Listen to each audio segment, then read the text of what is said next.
intérieur, c'est la trêve politique, qui est mal perçue. L'activité politique ne saurait jamais être un frein. Mais l'abus de tout constitue un danger pour nous. L'abus de tout. Vous savez, si je dis cela, je me colle à cette disposition de la Constitution qui dit les partis politiques animent la vie politique.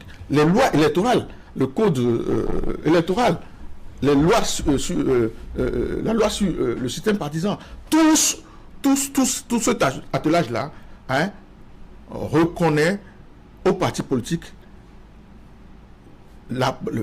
comment dirais-je, le droit, j'allais dire l'impérieuse nécessité, hein, de concourir à l'animation de la vie politique. Donc, si la trêve s'entend, hein, s'opposer à l'animation de la vie politique, c'est autre chose. Mais la trêve, hein, c'est le gentleman agreement que nous avons accepté pour dire désormais plus jamais ça. Lorsqu'un président est élu, il faut laisser développer son action. Et je ne voudrais pas qu'on fasse une confusion non plus. Oui. Parce qu'aujourd'hui, on a coutume d'assimiler la critique, ok, à la question qui nous intéresse. Au contraire, la critique est heureuse.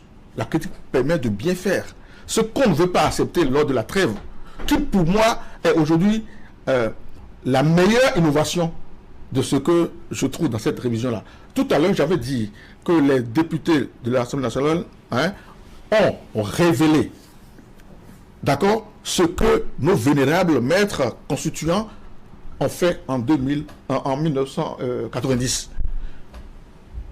Faisant cela, ils n'ont fait que conforter ce qui existait, n'est-ce pas? En revanche, ce qui paraît, à mon point de vue, une innovation, c'est cette trêve-là. Au-delà du fait que les députés de la 9e mandature ont réaffirmé ce que les pères fondateurs avaient fait en 90, le fait d'avoir créé le Sénat, hein, renforce ce qui avait été fait.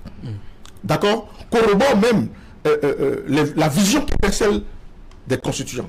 L'architecture qui est la nôtre depuis 90 est en train d'évoluer. Mais je peux vous dire que cette évolution ne s'arrêtera pas. Il y aura d'autres révisions. Vous savez pourquoi?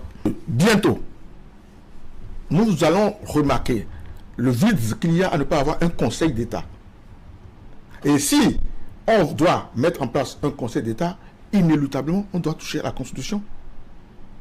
Si la réflexion se poursuit et que au lendemain de cette révision, si la nouvelle équipe s'installe, la 10e mandature ou la 11e, je ne sais pas quand,